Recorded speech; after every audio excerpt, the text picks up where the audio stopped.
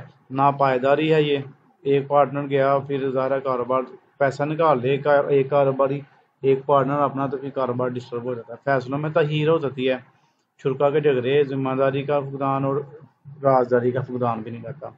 اگر اس شراکتی معاہدہ کی تعریف کریں۔ شراکتی معاہدہ سے مراد ایسی دستاویز ہے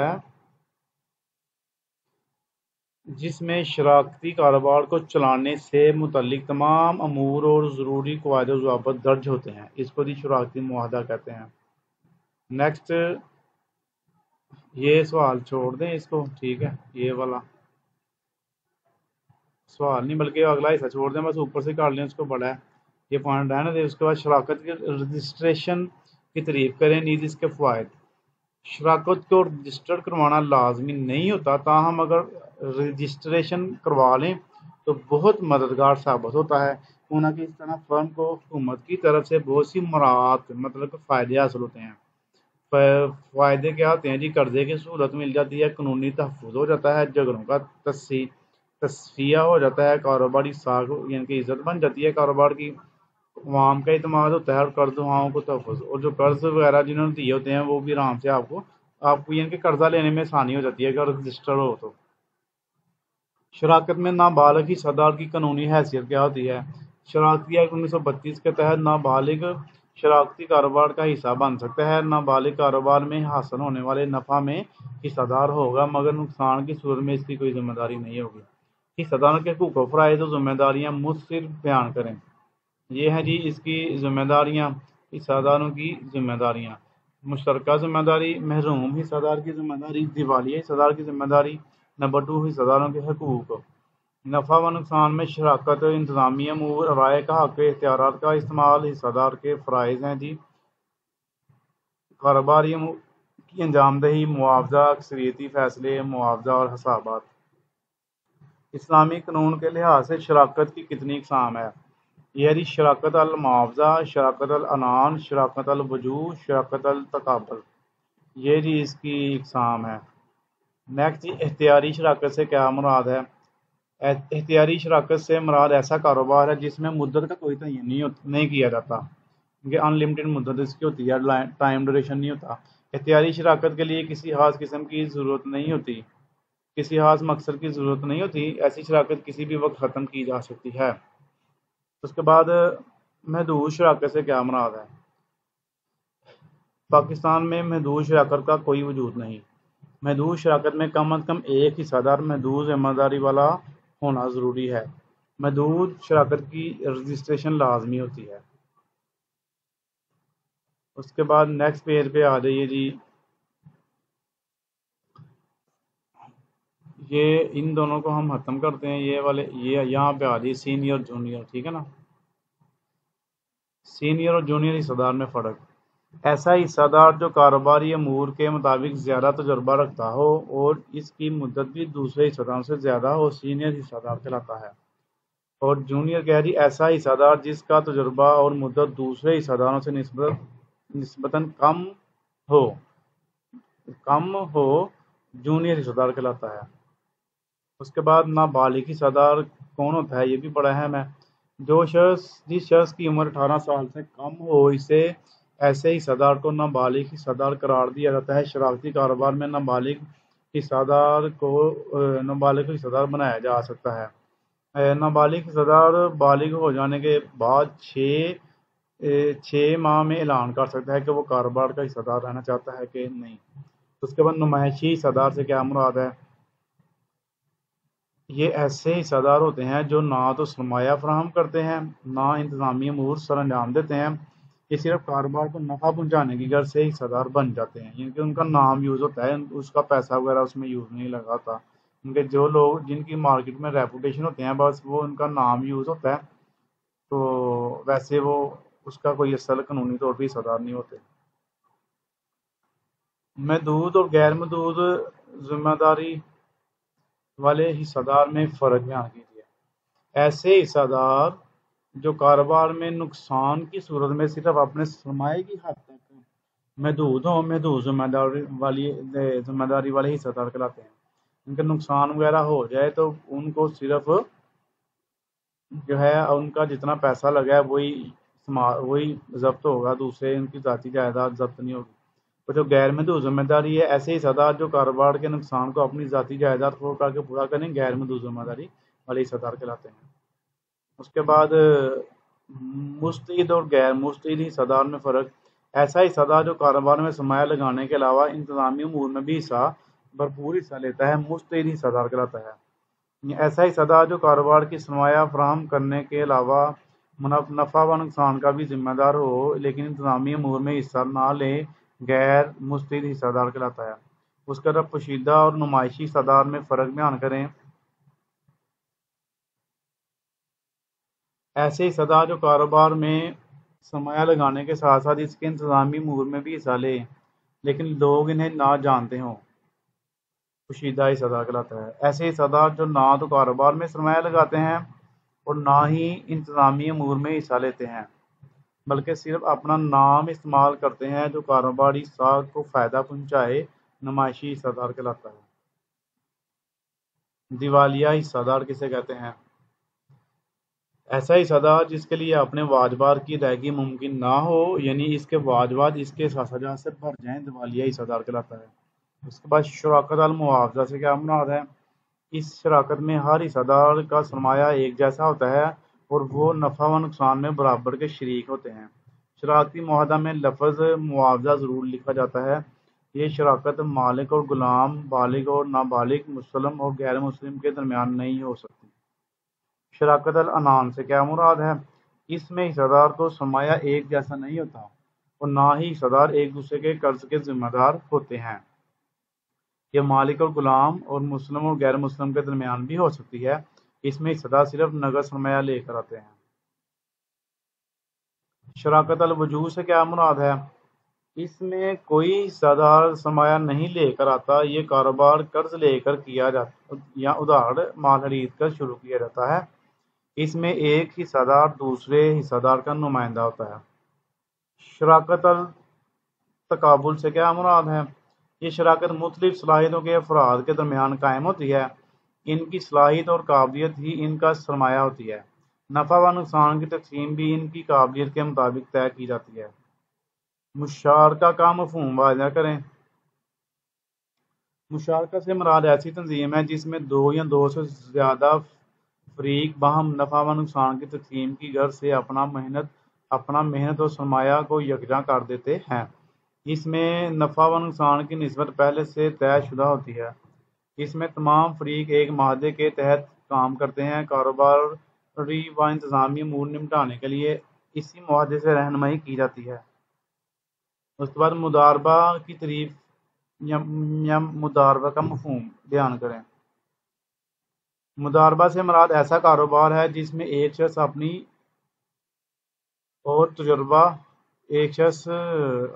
محنت اور تجربہ اور دوسرا اپنا سرمایہ لگاتا ہے۔ نفع کی شرح کا تعین پہلے سے ہوتا ہے اور نقصان کی صورت میں تمام نقصان صرف سرمایہ لگانے والے کو برداشت کرنا پڑتا ہے۔ سرمایہ لگانے والے کو رب المال اور دوسرا فریق مضارب کہلاتا ہے۔ مضاربہ کی اقسام بیان کیجیے۔ مضاربہ کی مندرجہ ذیل دو اقسام ہیں: محسوس مضاربہ، کثیر المقاصد مضاربہ۔ محسوس مضاربہ کیا جی؟ ایسا مضاربہ جو کسی خاص مقصد کی تکمیل کے لیے قائم کیا جائے اور کام کی تکمیل پر معاہدہ خود بخود منسوخ ہو جاتا ہے، یعنی کہ ایک چھوٹا سا کام شروع کیا ہے، اس کے لیے مضاربہ